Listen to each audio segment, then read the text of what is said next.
and this system is developed by Airport Authority of India and ISRO.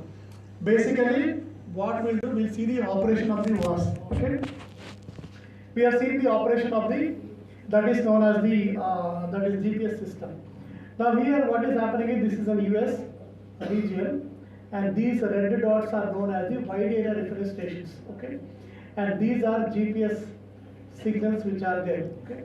Now these wide area reference stations are being kept at different locations in the US region. They will continuously receive these GPS signals 24/7. Okay. Now this is the operation of the WAS, which is similar to that of Gagan and other locations. Next one, you are having the stars.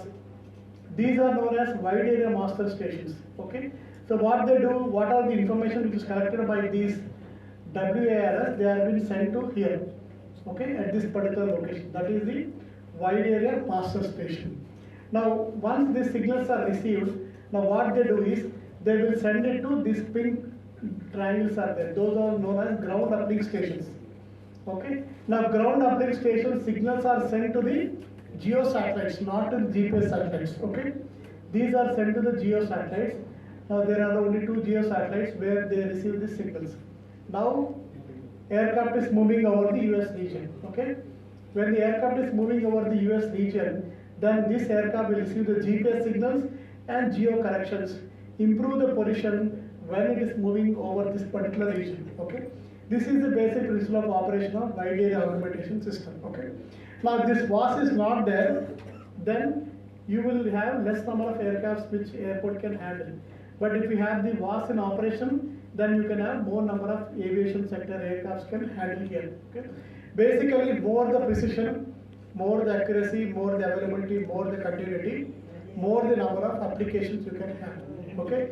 What is one of the reasons why we cannot have thousands of aircrafts in our airport? The reason is we do not have precision application. We do not have pinpoint positioning. Okay. We do not have proper automation. Once you have these kind of systems, then you can have n number of aircrafts landing and takeoff. Then your air travel will become much cheaper. More the number of aircrafts, it will be much cheaper. Okay. Like that, India has developed this own Gagan system. Now, Government of India has made a mandatory. Every aircraft should have these Gagan receivers on the aircraft, because they want these Gagan signals to be used and develop more number of aircrafts, and thereby develop the capability of the airport to handle a number of aircrafts. So, operation principle is same. You have geo satellites. You have this total number of stations, and then the aircraft can land here. Okay. Similarly, we have all these different stations which are kept across the India.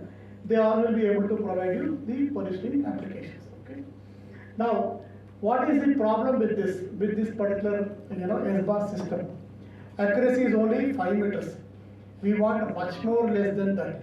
So, if you want much more less than that, we have to go for new system that is known as local area augmentation system. Now, GPS will cover the globe. SBAS, satellite-based augmentation system, will cover only the country, but this system will cover only the airport. Okay, so it is extremely high accuracy, availability, and it can meet category 1, 2, and 3 precision approach landing. Whereas earlier system will meet only category 1, whereas GPS does not meet anything. Okay. Now, in this particular one, we are having the airport. Airport will have the ground equipment. We will have 4 reference receivers, LGF, VHF data broadcast transmitter, and ground avionics equipment. Now, take a particular airport. Okay, in this, if you take our international airport, the Shamshabad International Airport, in that location, you select the best places where GPS reference receivers can be kept. These receivers are kept at a very well surveyed location. Okay. Now, once you put that, you also install the LGF, that is last ground facility.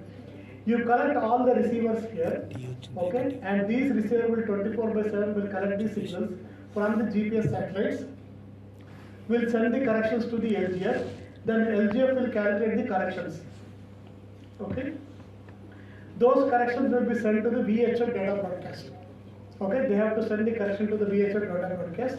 Then from there, when the aircraft enters, aircraft will receive the signals and VHF data broadcast signals also.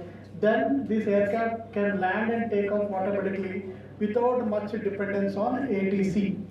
You understand? So it is not dependent on ATC because it has got its own system. It can are completely depending upon its own system. Okay, so this is the advantage. Now none of our airport in India has got equipped with this LAS receivers. The challenging task is they want to try it at Chennai airport, but we were not successful. Another advantage is aircraft can land and take off in zero visibility conditions. Okay, you can have thousands of aircrafts landing and take off. That is the kind of the application we can have. Okay, so I think our target is develop a LAS receiver which can be installed on the ground and on the aircraft, where you can have 1,000 aircrafts can land and take off automatically, independent of ATC. Okay, that's our target. So you make any one receiver, NavIC receiver. You can use it in petroleum industry. You can use it in power grids. You can use space applications, air traffic controller, personal navigation, transit operations, shipping operations, emergency services, vehicle and tracking. Okay, make only one device, make only one chip, put it everywhere. Okay, that's the kind of business which is there in this. You make any, because the government of India is also, supporting to have more number of startups. Having understood this whole scenario, then you will able to understand under what condition this chipset is developing. Okay, crores of rupees the government is funding for development of NavIC based receivers to be put in every of these applications. These are only few. In the next session, I will show you many number of applications where you can incorporate these receivers. In Indian Railways, always around 65% of the project is completed where NavIC and Gagan receivers are already been kept here. Okay? So this is about all these things. So we would like to have the satellites flying there, but very soon, because of the space constraint, we have to develop a chipset which is equal to that of this particular system. Okay, this is the idea. So thank you very much. If you have any queries, I will be able to answer them. So this is all the complete scenario where we are talking. We were not implementing LAS till now. LAS is the future augmentation system, and it's already there in the Memphis airport in Australia and some of the developed countries. Those systems are already available, and they are able to handle hundreds of aircrafts in their particular country. So thank you. Any queries you have, I'll be able to try to answer them. After tea break. Yeah. Inshallah. Okay. Thank you very much.